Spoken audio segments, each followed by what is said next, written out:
penso que este dia está chegando, quando o mal já não mais existirá,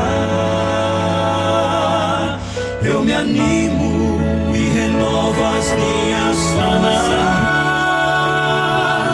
na certeza de que o céu será meu lar.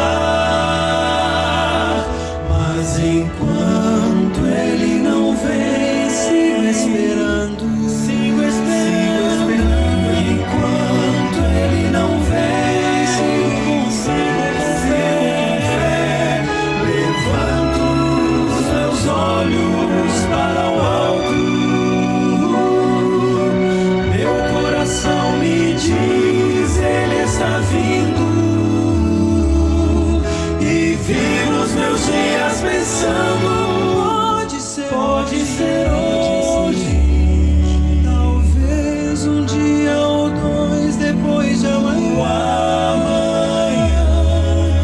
O que importa saber é que ele volta e vem pra recolher os que já são seus. E vem pra recolher os que já são seus.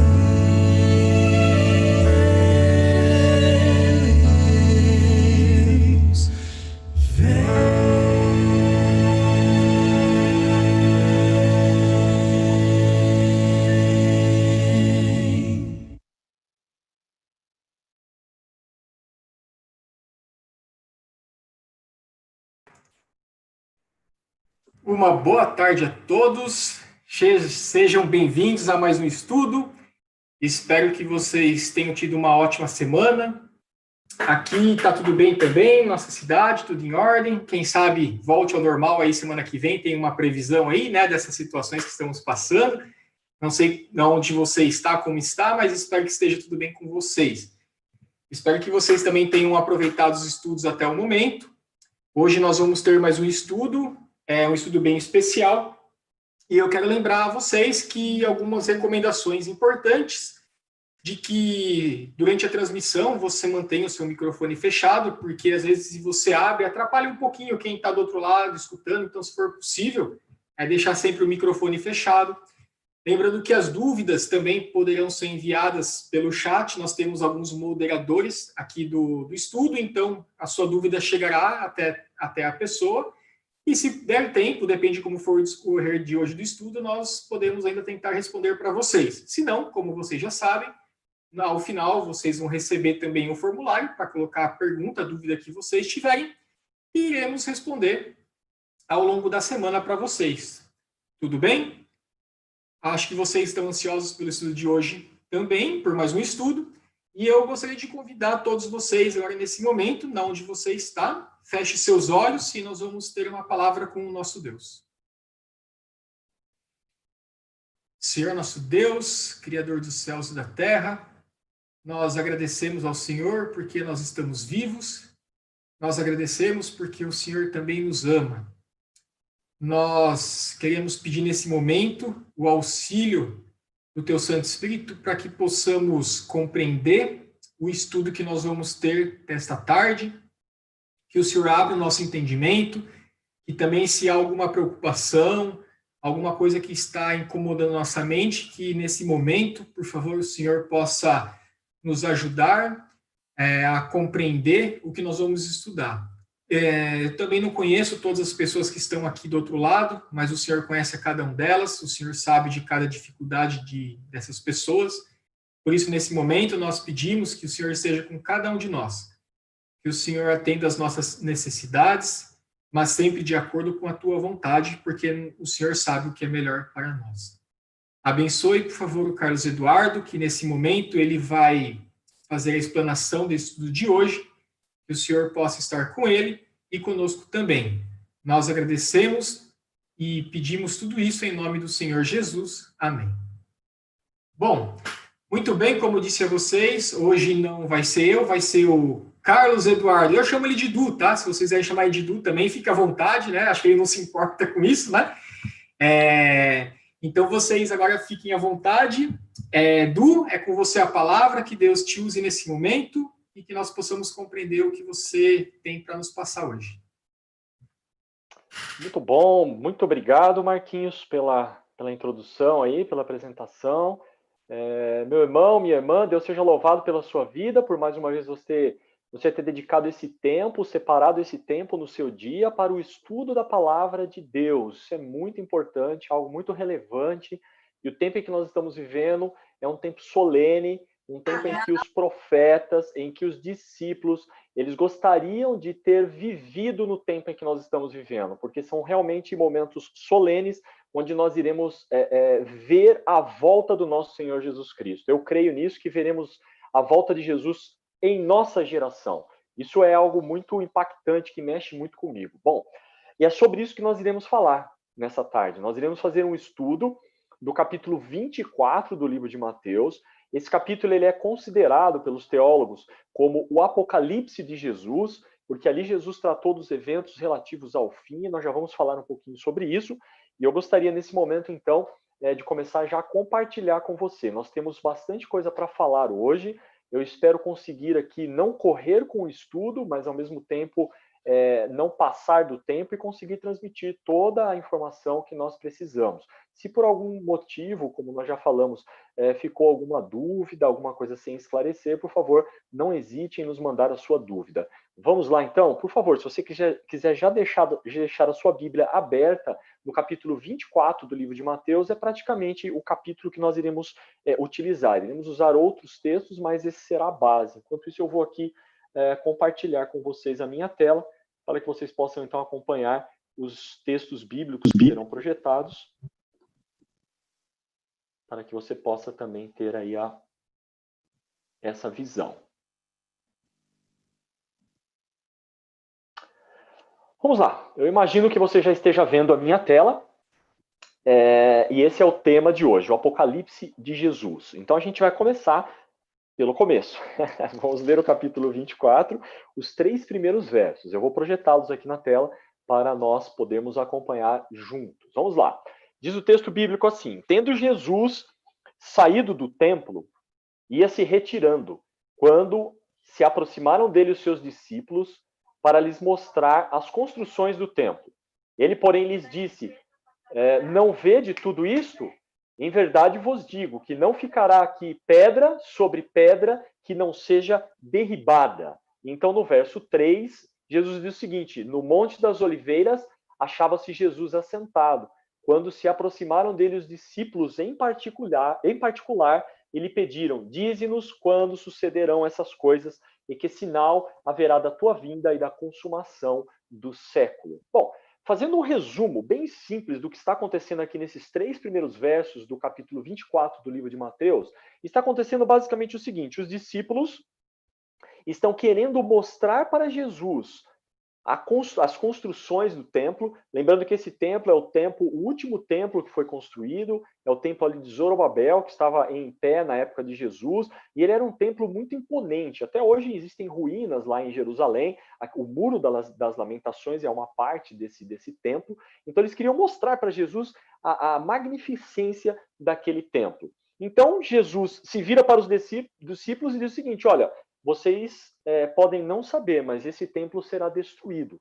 Então, os discípulos, horrorizados talvez com aquela informação de Jesus, no verso 3, agora eles se assentam ali no Monte das Oliveiras, e Jesus, então, eles chegam para Jesus e perguntam assim para Jesus: Senhor, por favor, nos diz quando essas coisas sucederão e que sinais haverão da tua vinda e da consumação do século.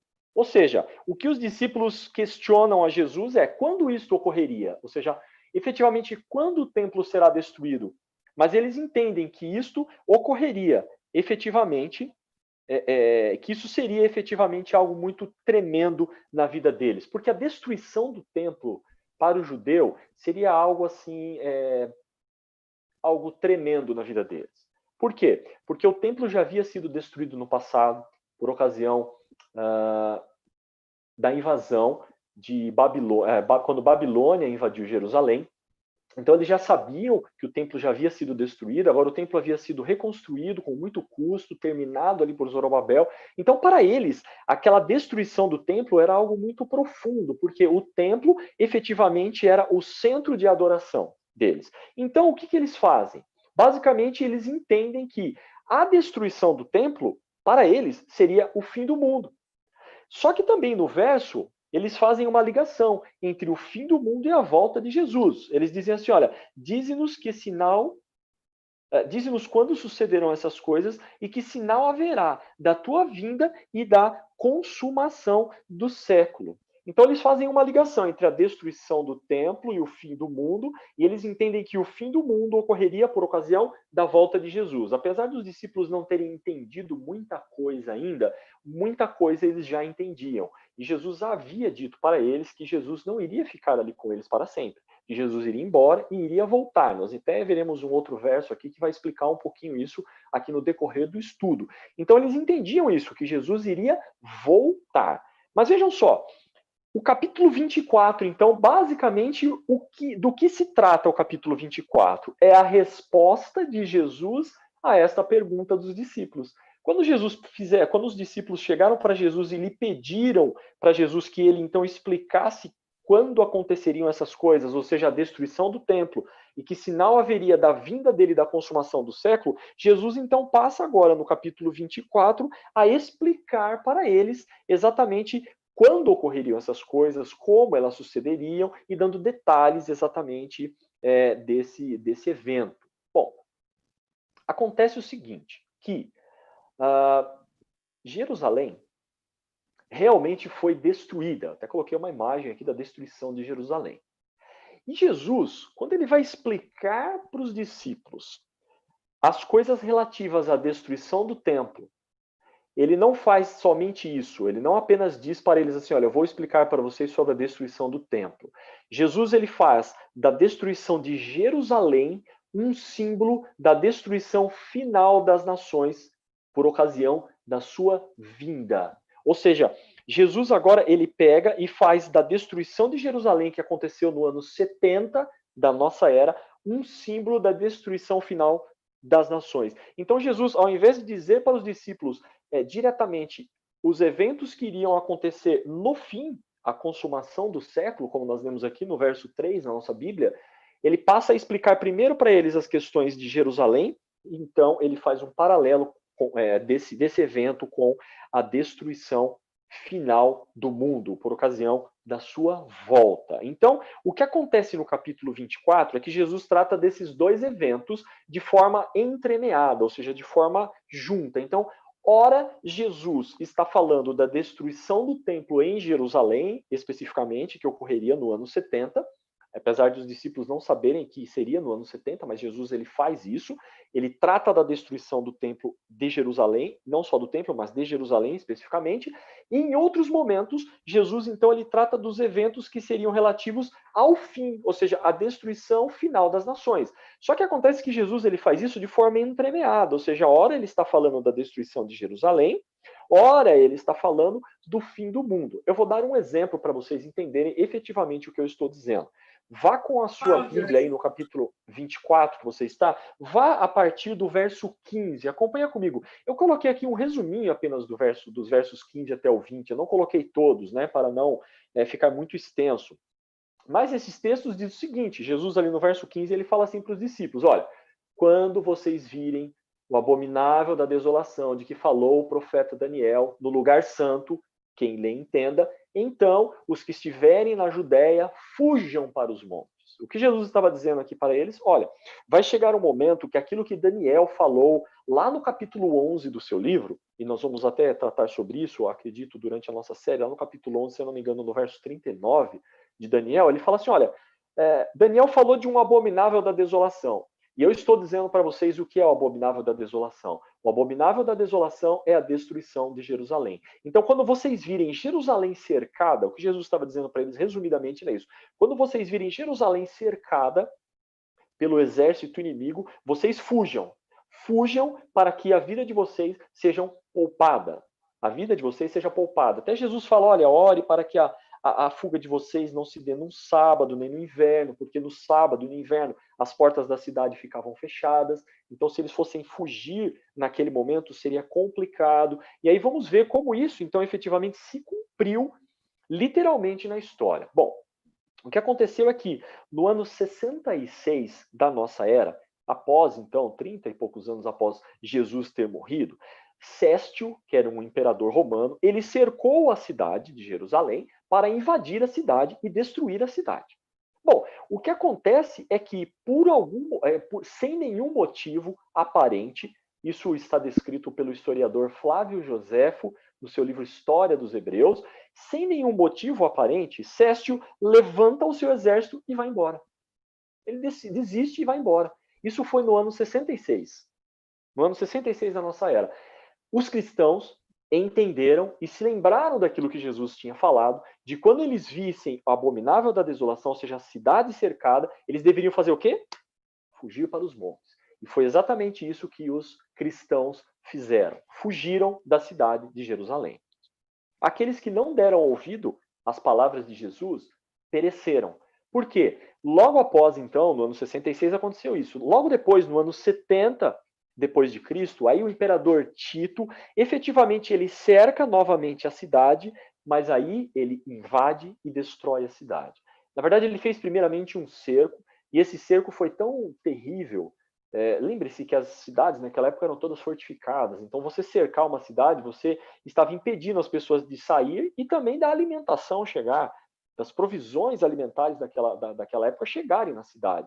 O que aconteceu ali, Flávio Joséfo descreve que as mães mataram os seus filhos e os comeram. Tamanha fome que foi durante aquele cerco de Jerusalém. E o que acontece então? Não existe relato de nenhum cristão que morreu, mas existem relatos de que mais de 1.100.000, ou em torno de 1.100.000 judeus que não creram em Jesus, eles morreram por conta desse cerco de Jerusalém. Bom, Eduardo, por que você está falando tudo isso? Bom, eu estou falando tudo isso para você ver a estrutura do capítulo 24. Veja que nesse momento Jesus está falando aqui do cerco de Jerusalém. Acontece que, como eu disse para vocês, o cerco de Jerusalém ele seria um protótipo daquilo que iria acontecer no futuro. Ou seja, Jesus iria utilizar o cerco de Jerusalém para mostrar o que aconteceria no final da história do mundo. Nós iremos tratar desse assunto, do cumprimento dessa profecia no tempo do fim, um pouquinho mais adiante. Nos nossos estudos nós iremos falar sobre isso, então não precisa se preocupar agora. Mas o que Jesus estava dizendo era assim, olha, o cerco de Jerusalém vai acontecer, só que esse cerco ele corresponde a Jerusalém literal e corresponde ao cerco do fim. Então, veja só, por que eu estou explicando isso para vocês? Para a gente ver novamente a importância aqui de estudar as profecias. De estudar as profecias e de entender efetivamente o tempo em que nós estamos vivendo. Porque, veja, não adianta, queridos, a gente simplesmente estudar a profecia. Eu tenho que saber ali da profecia, em que lugar da profecia que eu estou. E é por isso a importância da gente estudar não só as profecias, mas a gente entender o tempo em que nós estamos vivendo e principalmente agora entender o capítulo 24 do livro de Mateus, porque no capítulo 24 vai dar os detalhes de como será a vinda de Jesus. E basicamente é isso que nós estamos buscando aqui. Bom, esse foi apenas um exemplo para mostrar que Jesus então ele tratou desses dois eventos, da destruição de Jerusalém e também da destruição no fim do mundo por ocasião da sua volta. Bom, agora vamos voltar um pouquinho ali no verso 4. Gostaria que você lesse comigo o verso 4. Lá no verso 4 vai dizer o seguinte: E Jesus lhes respondeu: Vede que ninguém vos engane. Ou seja, os discípulos perguntam para Jesus: Senhor Jesus, como ocorrerá a sua vinda? Que sinais haverá da tua vinda e da consumação do século? Ou seja, como nós saberemos que o Senhor está voltando? E como nós saberemos exatamente como isso vai acontecer? A primeira coisa que Jesus fala para eles, e isso é fantástico da gente perceber, a primeira coisa que Jesus fala para os discípulos é o seguinte: olha, tome cuidado, ninguém vos engane. E para reforçar esse ponto, eu não coloquei os textos aqui, mas depois você pode conferir na sua Bíblia, Jesus ele vai repetir essa mesma expressão nos versos 5, no verso 11 e no verso 24, falando sobre o engano. E o que efetivamente Jesus estava dizendo aqui? Jesus estava dizendo para os seus discípulos, naquela época, e estava dizendo para nós na época em que nós estamos vivendo, que a volta de Jesus, ela não seria compreendida corretamente. Que a volta de Jesus, sobre a volta de Jesus, haveria muito engano em torno disso. Opa, como assim, irmão Eduardo, você está me falando? É isso que Jesus diz. Jesus diz o seguinte, quando eles pediram os detalhes para Jesus, a primeira coisa que Jesus falou assim, foi para eles o seguinte, olha, toma cuidado, muitas pessoas vão aparecer tentando enganar vocês. E haverá muita confusão acerca desse assunto. E aqui eu vou trazer para vocês, agora, no próximo slide, 3 linhas de raciocínio sobre a volta de Jesus. E, por favor, eu gostaria que você tivesse nesse momento maturidade para compreender o que eu vou falar, porque eu já disse isso no primeiro estudo que eu fiz e eu vou repetir para você, para que isso fique bem claro. Em nenhum momento do estudo nós iremos falar contra nenhuma religião. Não. Muito menos contra as pessoas que frequentam essas religiões. Isso não é nosso papel, nós não podemos fazer isso. Isso não é cristão, isso não é ser cristão. Só que acontece o seguinte, ideias precisam ser debatidas. E isso nós iremos fazer aqui ao longo do estudo. Nós iremos sim debater as ideias, iremos debater as doutrinas que existem acerca dos assuntos que estamos tratando aqui proféticos e, obviamente, iremos apresentar para vocês uma linha que nós cremos como uma linha coerente, uma linha equilibrada, uma linha que faça sentido para vocês, ok? Então vamos lá, eu vou mostrar aqui para vocês basicamente 3 linhas de raciocínio com relação à volta de Jesus. Uma dessas linhas de interpretação, escolas proféticas, vai dizer sobre 1914. Não necessariamente que Jesus voltou em 1914, mas que a parousia ou a presença de Cristo, ela está entre nós desde 1914. Ou seja, em 1914, então, cresce através dessa linha de interpretação que Jesus deu início ali à sua parousia e ele agora está entre nós, reinando entre nós, e a partir de 1914 nós temos a contagem para o tempo do fim. Bom, por que essa linha de interpretação ela é um pouco perigosa?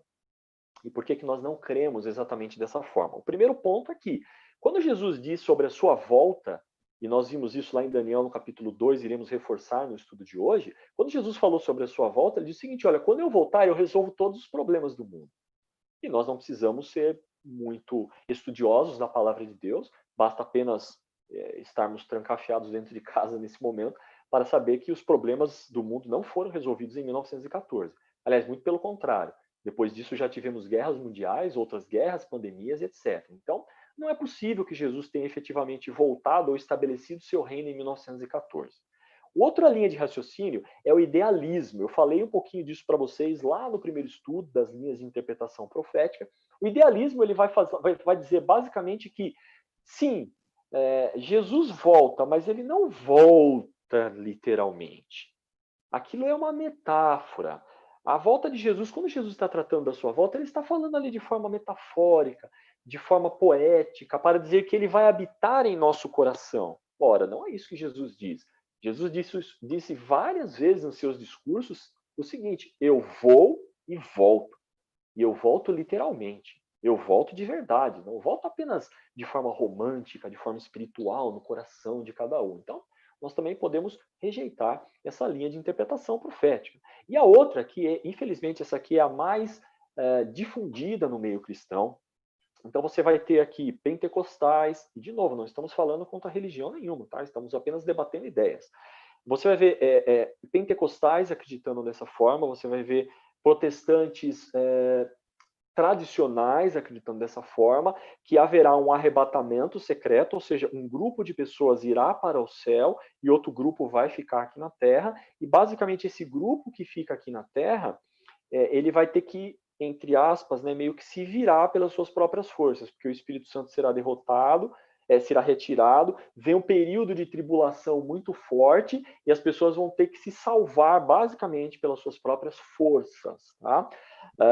Bom, essa linha de raciocínio ela parte basicamente de uma interpretação, a nosso ver, equivocada de Daniel no capítulo 9, das 70 semanas de Daniel, que nós iremos ter um estudo aqui, logo mais, nos próximos estudos aqui para frente, um dia inteiro, uma aula inteira falando só sobre Daniel capítulo 9, 70 semanas, porque as 70 semanas de Daniel está bem descrita ali, diz assim, olha, 70 semanas estão determinadas sobre o teu povo, e o povo de Daniel eram os judeus. Então, as 70 semanas têm efetivamente que ter sido cumpridas nos judeus.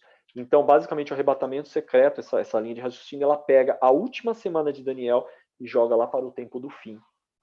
Naqueles últimos 7 anos, como eu disse, cortado em 3 anos e meio de tribulação e 3 anos e meio ali final para a salvação das pessoas. Portanto, não preciso também ficar discutindo muito. Só que em um slide eu já mostrei para vocês 3 linhas de interpretação diferentes sobre a volta de Jesus. E é óbvio que quando a gente tem várias linhas de interpretação sobre o mesmo assunto, o que acontece? Que há confusão. Exatamente como Jesus disse. Diz assim, há confusão, as pessoas vão tentar enganar e assim sucessivamente. Bom, mas agora para a gente avançar, que eu ainda tenho bastante coisa para falar para vocês, e como eu disse, eu não quero correr com o estudo, eu quero ser didático aqui, eu trouxe aqui para vocês na tela textos, e obviamente eu não trouxe os textos, porque não haveria tempo para a gente ler todos esses textos, mas textos onde Jesus ele trata de sinais gerais, ou seja, esses sinais são sinais que iriam preceder a volta de Jesus e que estariam efetivamente ali acontecendo por ocasião da sua volta. Então Jesus vai falar, por exemplo, no verso 6, de guerras, no verso 7 ele vai falar de fomes, vai falar de terremotos, no verso 9 ele fala de perseguição aos cristãos que efetivamente ocorreu, ele vai falar no verso 11 de falsos profetas, no verso 12 ele vai falar do amor das pessoas esfriando, no verso 24 ele retoma o assunto dos falsos profetas e diz que esses falsos profetas estariam realizando falsas curas e milagres. Jesus fala de sinais no céu, no verso 29, e no verso 37, Jesus diz que os dias que antecederiam a sua volta seriam como os dias na época de Noé. Em outro texto, no Evangelho Paralelo, lá no capítulo 21 do livro de Lucas, Jesus também vai descrever a sua volta como sendo semelhante aos dias de Sodoma e Gomorra. Então vamos lá. Esses são sinais, então, que Jesus deixou, como eu disse, sinais gerais, que aconteceriam ou precederiam a sua volta. Mas aí, você, óbvio, inteligente como está olhando todos esses sinais e deve estar se fazendo a mesma pergunta que eu fiz quando eu comecei a estudar esse capítulo. Qual a pergunta que possivelmente você esteja fazendo? Irmão Eduardo, você está me dizendo que Jesus falou que isso aqui seriam sinais que demonstrariam que ele está próximo de voltar? Sim, é isso que eu estou dizendo, foi isso que Jesus disse. Mas, irmão Eduardo, guerra sempre teve. Tem guerra entre os cristãos. Teve guerra lá no período do Velho Testamento entre o povo de Israel e as nações vizinhas. Teve guerra na época de Jesus. O próprio Marquinhos já explicou no capítulo 2 de guerras que sucederam. Babilônia guerreou com Medo-Pérsia, perdeu. Medo-Pérsia guerreou com Grécia, perdeu. Roma guerreou com a Grécia e venceu. Guerra sempre existiu. Fome, então, fome é brincadeira, fome sempre teve. Terremoto, então, terremoto é o que mais tem no mundo.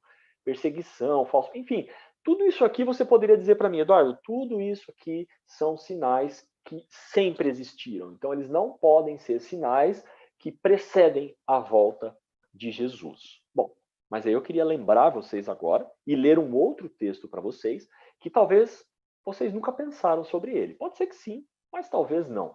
Eu gostaria de ler esse texto que está em 1 Tessalonicenses, no capítulo 5 e no verso 3. Nesse texto, o apóstolo Paulo ele está tratando da vinda de Jesus. Então, eu não vou tirar o texto fora do contexto. Tá? No capítulo 5, ele está tratando dos eventos que antecedem a volta de Jesus e veja o que ele diz. Quando andarem dizendo paz e segurança, eis que lhe sobrevirá repentina destruição. Como vêm as dores de parto a que está para dar à luz e de modo nenhum escaparão. Opa, nós temos um elemento novo aqui nos sinais que Jesus diz. Qual é o elemento novo aqui sobre os sinais que Jesus falou? As dores de parto.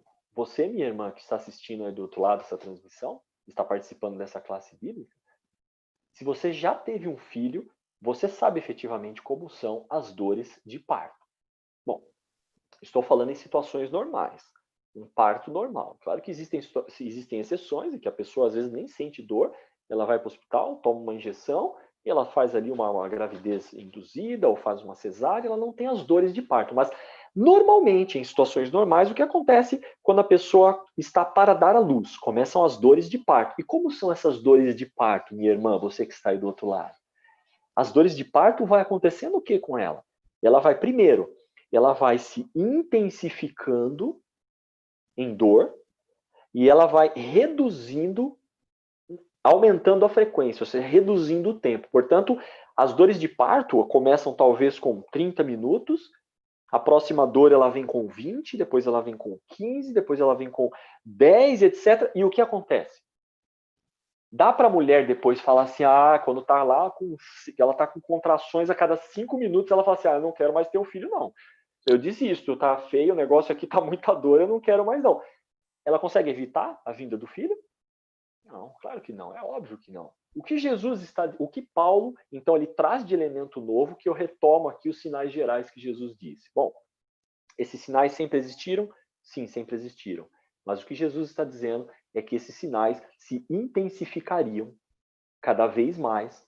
Eles iriam se tornando como uma dor de parto, ou seja, eles iriam aumentando em intensidade até que ocorreria o parto. E o parto, obviamente, nesse caso, é uma força de expressão para dizer a volta de Jesus. Então, você vai dizer para mim o seguinte: sempre houve guerra?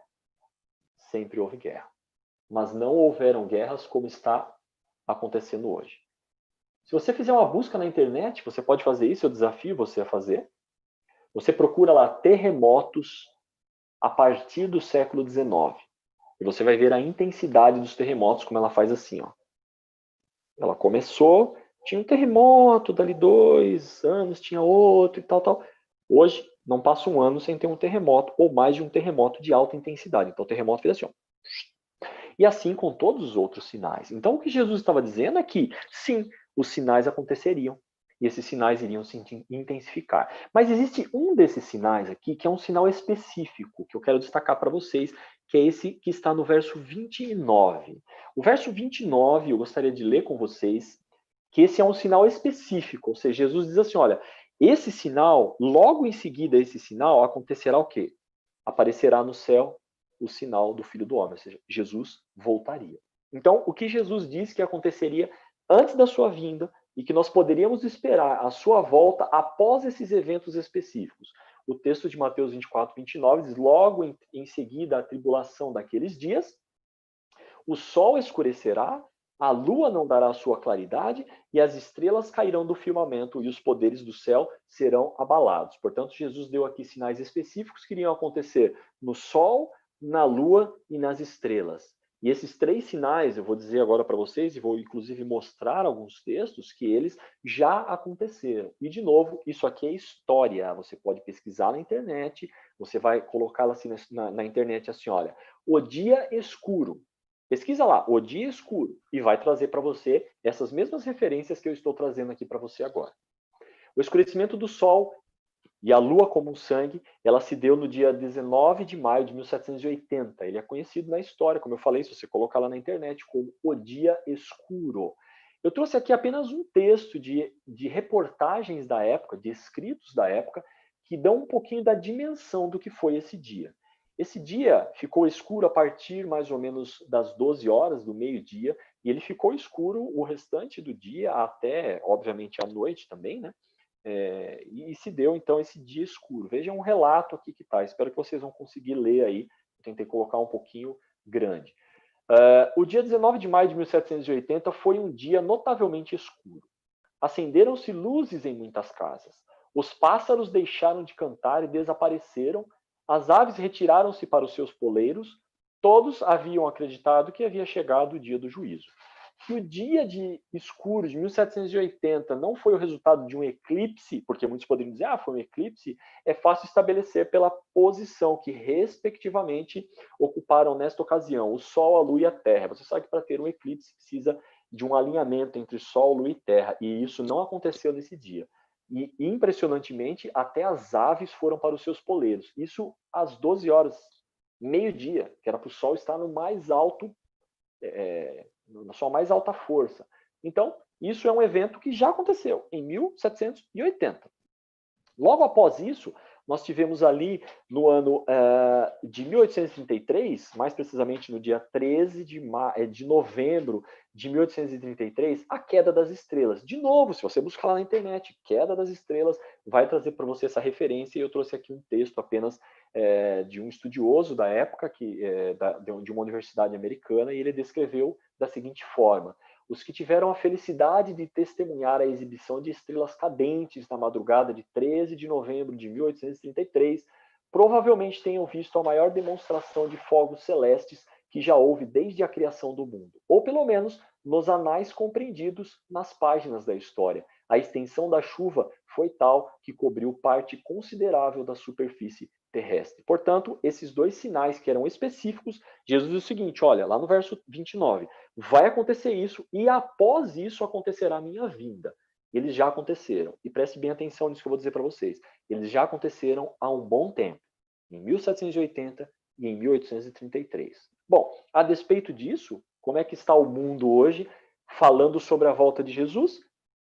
Muitos dizem o seguinte, tendo em conta, antes de tudo, que nos últimos dias virão escarnecedores com seus escárnios, andando segundo as suas próprias paixões e dizendo o quê?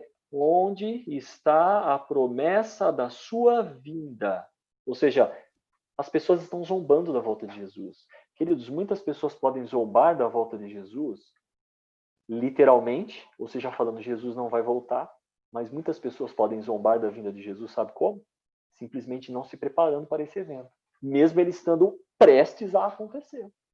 E as pessoas estão zombando desse evento, e agora eu gostaria de destacar para vocês que efetivamente Jesus Cristo ele virá nas nuvens dos céus, é isso que declara o capítulo 24 de Mateus, mas agora nós vamos ver 3 aspectos sobre a volta de Jesus que eu gostaria de, a partir de agora, destacar para vocês. E esses 3 momentos que eu vou ter daqui em diante, eu tenho apenas mais 20 minutos, vou tentar concluir nesses 20 minutos, é a parte mais importante do estudo. Eu gostaria que você atentasse bastante. Nós iremos tratar aqui de 3 pontos, então.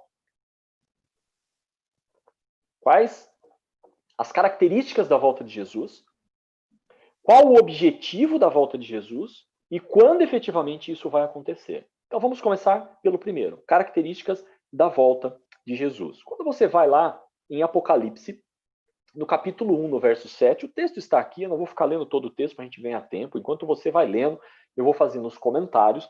O texto bíblico é muito claro em dizer que quando Jesus voltar, todo olho, é isso aí, pode repetir aí, todo olho verá, todo olho verá. E em Mateus 24:30, Jesus está dizendo que vai aparecer no céu o sinal do Filho do Homem e todos os povos da terra se lamentarão. E todos os povos da terra verão o Filho do Homem vindo sobre as nuvens do céu. Então, o que nós temos aqui como característica primeira da volta de Jesus é que a volta de Jesus ela será visível. Não é algo escondido. Não vai ser só no coração das pessoas. Jesus não terá vindo em 1914 de forma escondida para estabelecer o seu reino. Não. O texto é muito claro, diz assim, olha, todo olho verá. Todo olho verá todas as pessoas vão presenciar. Basicamente é isso que Jesus está dizendo. Então a primeira característica da volta de Jesus é que ela será visível. A segunda característica está aqui nos outros textos que eu vou projetar para vocês agora. Lá em Mateus, no capítulo 24, verso 31, e em 1 Tessalonicenses, no capítulo 4, no verso 16, vai dizer que Jesus vai enviar os anjos tocando trombeta. Irmãos, dá para imaginar os anjos tocando trombeta. E os anjos, lembre-se, conforme lá os textos de Apocalipse, eles são milhões e milhões e milhares e milhares. E todos os anjos vão acompanhar Jesus na sua volta, na sua vinda. Dá para imaginar todos os anjos do céu tocando trombeta. Você consegue imaginar isso? E o texto diz ainda em Tessalonicenses, e veja, eu gostaria de chamar bastante sua atenção para os marcadores aqui que a Bíblia tem. Podemos dizer assim, olha, aqui no capítulo 24, verso 31, fala de trombeta. Lá em Tessalonicenses, capítulo 4, 16, fala de trombeta. Portanto, está falando o quê? Do mesmo evento. Irmãos, dá para imaginar os anjos tocando trombeta, a voz do arcanjo ressoando no céu, a trombeta de Deus tocando, e alguém não ouvir isso? Não dá, né? Claro que não. Porque a volta de Jesus, ela não só será visível, ela será também audível. Ou seja, nós iremos ver e ouvir a volta de Jesus. A segunda característica, então, com relação à volta de Jesus, é que ela vai ser audível. Bom, eu gostaria agora de passar para a terceira característica. E eu gostaria de destacar o texto de Atos, capítulo 1, nos versos 9 a 11. O que está acontecendo aqui, enquanto você vai lendo o texto, eu vou contextualizando.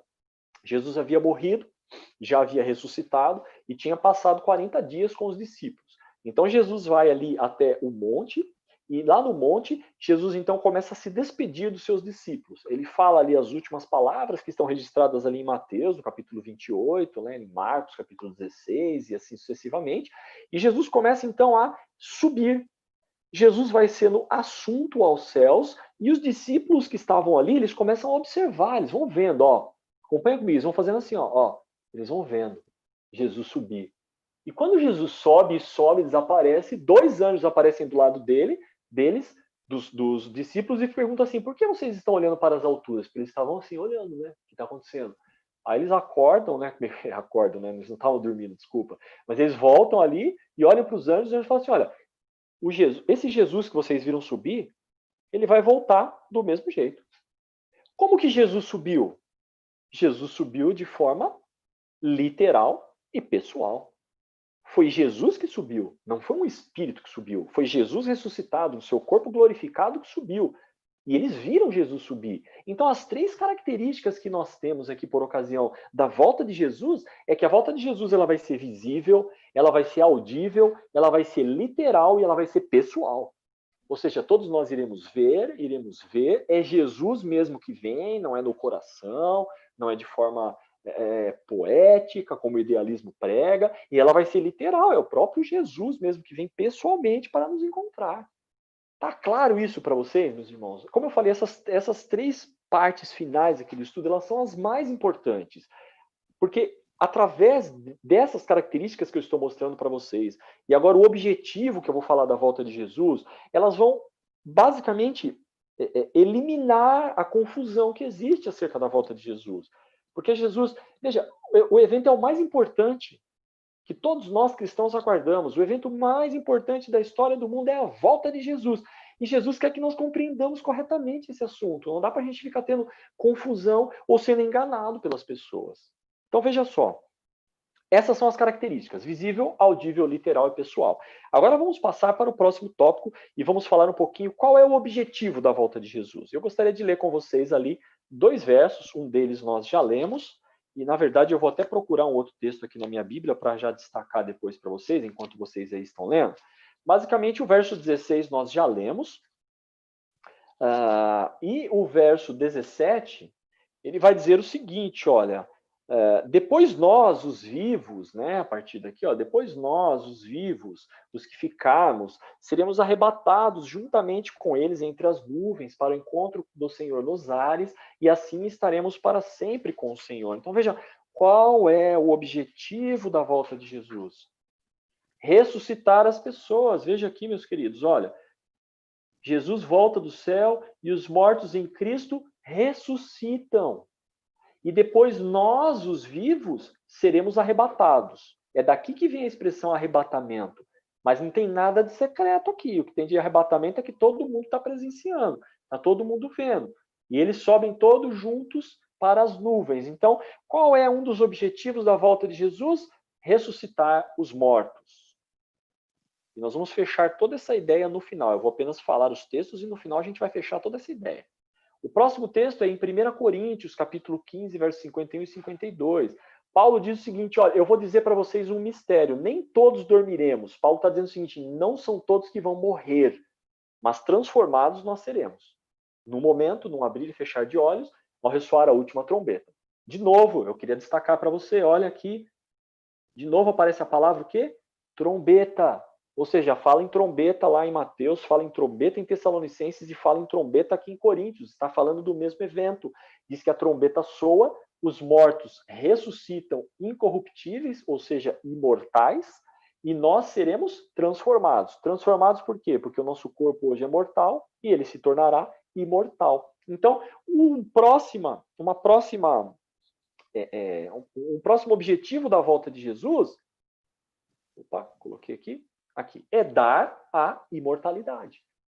Então Jesus ele vai ressuscitar os mortos, transformados, e vai dar a imortalidade tanto para aqueles que ressuscitaram, quanto para aqueles que foram transformados. Ok? Vamos ver mais um texto. Qual é o último, não o último, mas que eu destaquei aqui, o objetivo da volta de Jesus? Tem esses dois textos aqui, olha, eu gostaria que você prestasse bastante atenção nesses textos. Em Mateus 16, verso 27 e Lucas 14, verso 14. Jesus vai dizer o seguinte, ó, porque o Filho do Homem há de vir na glória de seu Pai. Está falando de que evento aqui? Da volta dele. E de novo, outro marcador, aparece o quê? Quem vem com Jesus? Os anjos. E aí, veja o que o texto bíblico diz, então retribuirá a cada um conforme as suas obras. Então, quando efetivamente Jesus retribui as pessoas pelas suas obras? Por ocasião da sua volta. O texto, o verso 14 do capítulo 14 de Lucas, ele é mais decisivo ainda. Porque ele diz, e serás bem-aventurado, pelo fato de não terem eles com que recompensar-te. A tua recompensa, ele estava falando para os discípulos, a tua recompensa, porém, tu a receberá. Quando, irmãos? Por favor, não precisa abrir o microfone para falar, mas fale aí. Quando Jesus vai dar herança? Na ressurreição dos justos. Veja que eu não estou pegando textos isolados para fazer uma doutrina. Eu estou pegando textos que falam do mesmo assunto, colocando todos eles em um único quadro e estou tentando entender esse quadro. O que Jesus faz? Qual é o objetivo aqui? Recompensar. Queridos, presta muita atenção. Não existe, isso aqui vai confrontar a fé de muitas pessoas que acreditam de forma diferente. E como eu disse, nós não estamos aqui para falar mal de ninguém, falar mal de nenhuma religião, mas estamos aqui para debater ideias. Eu tenho certeza que isso vai confrontar a fé de muita pessoa que eu vou dizer, mas eu preciso dizer isso para você. Veja só, não existe recompensa imediata após a morte. Segundo esse texto, não existe. Eu vou dar dois textos para vocês. O primeiro está em Hebreus capítulo 11, verso 39. Falando ali sobre os heróis da fé, Jesus diz assim, olha, ora, todos esses que obtiveram bom testemunho, está falando dos heróis da fé. Está falando lá de Sansão, está falando de outros que viveram naquela época. Eles não obtiveram a concretização da promessa. Qual que era a promessa que eles tinham? De morar no céu com Jesus. Eles não obtiveram a concretização da promessa. Por que eles não obtiveram? Porque ainda não chegou a hora. Só vão receber a promessa, só vão receber o galardão, só vão receber a concretização das suas obras quando? Por ocasião da volta de Jesus. É isso que o texto bíblico diz. Eu queria chamar a sua atenção, esse texto eu não coloquei na tela, mas eu queria chamar a sua atenção, se você puder abrir a sua Bíblia, 1 Tessalonicenses no capítulo 4, caso contrário eu vou ler para você. Tá? Diz assim, olha, 1 Tessalonicenses capítulo 4, verso 15. O texto bíblico diz assim, e está naquele contexto lá, hein, que eu falei para vocês, de ressurreição, pessoas transformadas e elas indo para o céu. O texto bíblico diz assim, ora, ainda isto vos declaramos por palavra do Senhor isto. Nós, os vivos, os que ficarmos até a vinda do Senhor, de modo algum precederemos os que dormem, ou seja, os que morreram. O que Paulo está dizendo nesse texto é a mesma coisa que Jesus já diz lá nos outros capítulos que nós lemos. O que Jesus está aqui dizendo é o seguinte, ninguém precede ninguém. Todos irão receber a recompensa no mesmo momento, por ocasião da volta de Jesus. E ninguém vai para o céu antes. Portanto, meu querido irmão, minha querida irmã, com todo respeito, por esse texto bíblico e pelos outros textos bíblicos que eu acabei de ler, eu não posso acreditar em um arrebatamento secreto. Porque se eu acreditar em um arrebatamento secreto, eu tenho que, sinceramente, riscar esse texto de 1 Tessalonicenses capítulo 4, verso 15 da minha Bíblia. Porque ele está dizendo muito claro que os que estiverem vivos, eles não precederão aqueles que morreram. Ou seja, os que morreram e os que estiverem vivos, eles vão juntos para o céu, por ocasião da volta de Jesus. Portanto, o objetivo da volta de Jesus é dar o galardão, é ressuscitar, dar a imortalidade e recompensar as pessoas pelas obras que eles tiveram feito. Vamos em frente? Eu quero ainda falar do próximo tópico. Eu falei que eu ia dizer das características da volta de Jesus, eu iria citar o objetivo da volta de Jesus, e agora eu estou dizendo para vocês, agora eu vou dizer para vocês quando isso vai acontecer. Bom, vamos lá. Mateus capítulo 24, verso 36, Jesus diz o seguinte: a respeito daquele dia e hora ninguém sabe, nem os anjos dos céus, nem o Filho, senão o Pai. Veja, o que Jesus estava dizendo aqui, que é possível nós identificarmos os sinais, conforme nós estamos fazendo, o sinal no sol, na lua, nas estrelas, a questão da intensificação das guerras, fomes, terremotos, o amor das pessoas esfriando, falsos profetas, curas e milagres, etc. Mas, efetivamente, nós não saberíamos quando isso ocorreria. O dia e a hora nós não saberíamos. Mas, no próprio relato aqui do capítulo 24, eu vou só citar para você, eu não vou ler, mas ali nos versos 33, no verso 32, Jesus vai dizer o seguinte, que nós podemos sim aprender com a figueira, nós podemos aprender com a parábola da figueira, ou seja, quando nós vimos os sinais, nós sabemos que está próxima a sua volta. Então vamos lá. Todos esses sinais que Jesus falou, com exceção do verso 29 que nós lemos, são sinais, como eu falei, sinais gerais. E todos esses sinais, Jesus diz o seguinte, olha, vocês vão ouvir acontecer isso, vão ver isso acontecer, vai acontecer outro evento, etc, etc. Mas Jesus dizia o seguinte, isto ainda não é o fim. Ou seja, era o princípio das dores. Mas tem um sinal que Jesus deixou claro que iria acontecer, e isso sim determinaria o fim. Jesus diz em Mateus capítulo 24, verso 14, será pregado este evangelho do reino por todo o mundo, para testemunho a todas as nações. Então virá o fim. Então veja, anteriormente, nos sinais, Jesus dizia o seguinte, olha, ainda não é o fim. Mas ele falou assim, olha, quando este evangelho do reino for pregado, aí vem o fim. A questão é o seguinte, Jesus aqui, e presta bem atenção nisso aqui que eu vou dizer para você agora. Jesus aqui está falando assim, ó, este evangelho. Existe uma diferença até em português, este e esse. Este é o que está perto, esse é o que está longe. Jesus estava dizendo assim, ó, este evangelho, ou seja, eu, Jesus, e tudo que eu represento, os princípios do reino que eu represento, precisam ser levados a todo mundo. Portanto, não é qualquer evangelho que tem que ser pregado a todo mundo.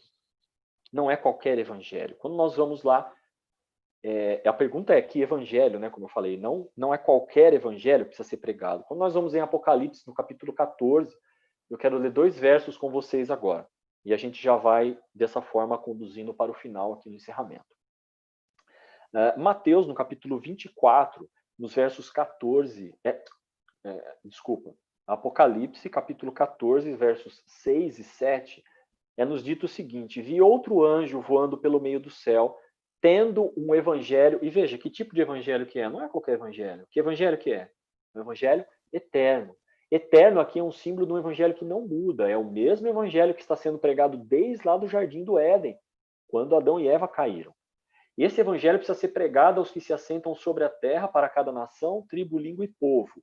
E esse evangelho diz o seguinte, em grande voz, temam a Deus e deem-lhe glória, pois é chegado que a hora do seu juízo. E adorai aquele que fez o céu e a terra e o mar e as fontes das águas. Portanto, o evangelho que precisa ser pregado é um evangelho que trata do amor, da salvação em Jesus Cristo, mas que não deixa de lado que chegou a hora do seu juízo. É por isso que nós temos falado sobre isso. O Marquinhos falou, o William falou sobre a questão do juízo. A semana passada o Marquinhos falou sobre a questão do juízo. Hoje eu estou reforçando a questão do juízo com vocês, porque o evangelho, meus queridos, não é simplesmente falar assim, olha, Jesus te ama e Jesus vai te salvar. Isso é parte do evangelho. É a parte talvez mais importante do evangelho. Ou talvez tão importante quanto isso é a questão de que, olha, nós precisamos aceitar a Deus, obedecer os seus mandamentos. Caso contrário, lá na hora do juízo, olha, nós não iremos suportar o evangelho. Então, crer em Jesus é crer em Jesus como Salvador, mas crer em Jesus também como o Senhor. Ou seja, como aquele que exige de nós uma resposta sincera e obediente àquilo que Jesus pede. Queridos, eu quero ler 2 textos com vocês aqui. Olha, eu não preguei, não coloquei, preguei não coloquei eles aqui na tela, né? Não é parede para pregar o quadro aqui, né? Eu não coloquei os textos aqui na tela para vocês, mas eu queria ler 2 textos sobre o que Jesus falou sobre o Evangelho Eterno e sobre como ele, Jesus, vivia. Capítulo 14, verso 15 do Evangelho de João. Jesus diz assim, olha, se me amais, guardareis os meus mandamentos. Eu amo a Jesus. Sim, mas eu não quero obedecer os seus mandamentos. Jesus falou, se você me ama, você guarda os meus mandamentos. O evangelho eterno é esse. O evangelho eterno fala assim, você tem que amar Jesus, mas tem que viver como Jesus viveu. E Jesus vai dizer em vários textos aqui nesse último discurso, no capítulo 14, 15, 16 de João e até o 17, que ele, Jesus, nunca descumpriu um único mandamento do seu Pai. Não dá para eu vir agora e falar que os mandamentos não são importantes, meus queridos, me desculpem. Lá na primeira epístola de João, no capítulo 2 e no verso 4, Jesus disse que aquele que diz, eu o conheço, conhece a Deus, conhece a Jesus, e não guarda os seus mandamentos, ele é o quê? Mentiroso. E nele não está a verdade. Opa, peraí. Então veja, o evangelho eterno fala do juízo. E a norma do juízo, o Marquinhos já explicou a semana passada. Qual que é a norma do juízo? É a lei de Deus. Então não dá para eu chegar hoje e falar assim, a lei de Deus foi abolida. Então veja, o evangelho eterno sendo pregado não é qualquer evangelho. Ele é o último sinal que vai ser cumprido por ocasião da volta para que Jesus volte. É o evangelho eterno ser pregado, mas não é qualquer evangelho. É o evangelho eterno que prega o amor a Deus, a obediência aos seus mandamentos, que o juízo chegou e etc. Tá? Veja só, meus queridos, nós não estamos aqui tratando de justificação pelas obras, falando que você tem que guardar os mandamentos para ser salvo. Não, não é nada disso. Mas aquele que conhece a Deus e ama a Jesus tem que efetivamente obedecê-lo. Óbvio que tudo isso aqui não vai acontecer sem uma atuação direta de Deus. Ou seja, nós vamos estudar sobre isso, nós teremos um tópico específico sobre isso durante os estudos, em Apocalipse capítulo 18. O Espírito Santo vai ser derramado para que nós possamos concluir essa obra. Porque quem precisa conhecer é o mundo inteiro. Veja, o texto diz para todas as nações, tribos, língua e povo, ou seja, o evangelho tem que ser pregado em todas as línguas, para todas as tribos. E isso não é possível pelas nossas próprias forças, apenas pela atuação do Espírito Santo. Bom, eu concluo a minha fala lembrando a vocês que basicamente o último evento que tem lá na estátua de Nabucodonosor, lembram-se dela? Tínhamos a cabeça de ouro, o peito de prata, o ventre de bronze, as pernas de ferro, os pés parte em ferro, parte em barro, e depois disso acontece o quê? Vem uma pedra retirada sem auxílio de mãos, jogada sem auxílio de mãos, que destrói a estátua nos pés e efetivamente destrói todos os reinos, e esse próprio reino, que é o reino de Jesus, ele subsiste para sempre. Esse texto está efetivamente declarando sobre a volta de Jesus. Eu concluo dizendo, por tudo isso que nós estudamos, pelos eventos que estão acontecendo no mundo, pelas profecias que nós ainda vamos estudar, e vocês vão ter acesso a elas logo mais nos estudos. Por isso que eu peço para você, por favor, não perca os estudos. Tem muita coisa importante ainda sobre profecia para a gente falar, para que você chegue a essas mesmas conclusões que nós estamos chegando. Por tudo isso, queridos, eu posso dizer para vocês, sem medo de errar, vou até chegar mais perto aqui, Jesus Cristo está voltando. E ele vai voltar em nossa geração. Amém? Com certeza. Amém. E ora vem, Senhor Jesus. Esse era o estudo de hoje. Eu vou deixar aqui então aberto, se alguém tiver, nós temos mais aí uns 5 minutinhos. Se alguém quiser fazer alguma pergunta, não sei se teve alguma pergunta aí no chat, né, se a gente pode responder agora, se é possível a gente responder agora, ou se a gente vai depois ter que responder lá para vocês pelo